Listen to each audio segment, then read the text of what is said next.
రాజన్న సిరిసిల్ల జిల్లా కలెక్టర్ కార్యాలయం ముందు సిపిఎం పార్టీ ఆధ్వర్యంలో సహారా బాధితులు ధర్నా నిర్వహించారు.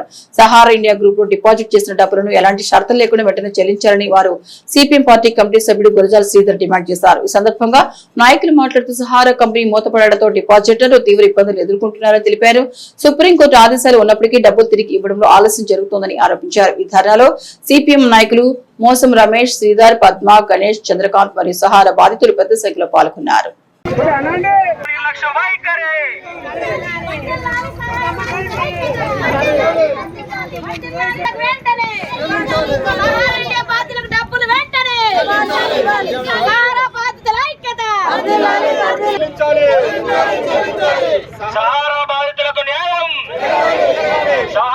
డబ్బులు చెల్లించడంలో కేంద్ర ప్రభుత్వ నిర్లక్ష్య వైఖరి.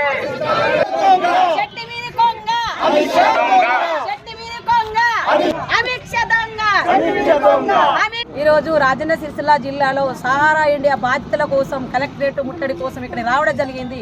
ఎందుకంటే సహారా బాధితులు చాలా ₹1, ₹2తోని వాళ్ళ కుటుంబాలు బాగు చేసుకోవాలని ఏదో ఎంతో కొంత డబ్బు ఇద్దామని ఆశతోటి ఇక్కడ సహారా మన ఏజెంట్లను పెట్టుకొని సహారా ఇండియా ఖాతాదారుల డబ్బులంతా దోసుకొని అమిత్ షా గారు అందనాలు ఎక్కుతా ఉన్నారు. అమిత్ షా గారు మీకు ఒకటే సవాలు విసురుతా ఉన్నాము. సిపిఎంగా ఒకటి, మీరు ఆదాని అమ్మాయిలకి ఆస్తులు కూడబెట్టాలంటే ఈ సహారా ఇండియా కార్మికులు ఎవరైతే ఉన్నారో బాధితులు వాళ్ళు ఊకుండే ప్రసక్తి లేదు. సహారా ఇండియా బాధితుల డబ్బులు మా అత్యంత వరకు సిపిఎంగా మేము ఎదురుగా వాళ్ళ కండగా ఉండి పోరాటంకు సిద్ధం ఉంటాం. ఈ సహారా ఇండియా బాధితుల తరఫున మేము నిరాహార దీక్షలు కూడా చేపడతామని సిపిఎంగా మేము సవాల్ విసురుతా ఉన్నాం. రాజన్న సిరిసిల్ల జిల్లా కలెక్టర్ కార్యాలయం ముందు జిల్లా సిపిఎం పార్టీ ఆధ్వర్యంలో కూడా ఈ జిల్లాలో దగాపడ్డ మోసపోయిన బాధితులు ఎవరైతే ఉన్నారో, అన్యాయానికి గురైన బాధితులు ఎవరైతే ఉన్నారో సహారా బాధితులను కలుపుకొని ఈరోజు పెద్ద ఎత్తున కలెక్టర్ కార్యాలయం ముందు సిపిఎం పార్టీ ఆధ్వర్యంలో ధర్నా చేయడం జరిగింది.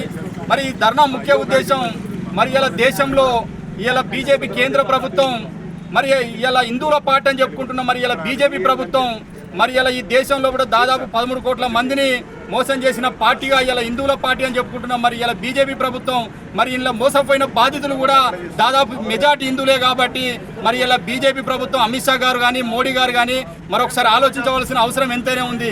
మరి కడుపు కట్టుకొని మరి ఒక పూట తిని ఒక పూట తినక మరి ముందు భవిష్యత్తు కోసం రూపాయి పోగేసుకుంటే ఇలా తిమింగళాలు గద్దలు పీక తిన్నట్టు ఇలా కేంద్ర బీజేపీ ప్రభుత్వం వేల కోట్ల రూపాయలు దగ్గర పెట్టుకొని ఇలా సుప్రీంకోర్టు గత చెప్తూ మరి ఇప్పటికైనా కేంద్ర బీజేపీ ప్రభుత్వం తక్షణమే బాధితులకు డబ్బులు చెల్లించే విధంగా మరి అధికారులకు ఆదేశాలు జారీ చేయాలని చెప్పి సందర్భంగా మరి ఇక్కడ ఉన్న సహారా బాధితులు కూడా మరి ఇంకా తెలియని వాళ్ళు కూడా ఉంటే మరి మీరు వాళ్ళకు కూడా చేరవేసి ఇది ఒక ఉద్యమ స్థాయిలో తీసుకోబోతేనే అందరికీ న్యాయం జరుగుతుంది కాబట్టి మరి ఆ దిశగా ఆలోచించాలని చెప్పి ఈ సందర్భంగా ఈరోజు రాజన్న సిరిసిల్ల జిల్లా కలెక్టర్ కార్యాలయం ముందు సిపిఎం పార్టీ ఆధ్వర్యంలో మరి పెద్ద ఎత్తున ధర్నా కార్యక్రమాన్ని చేపట్టడం జరిగింది.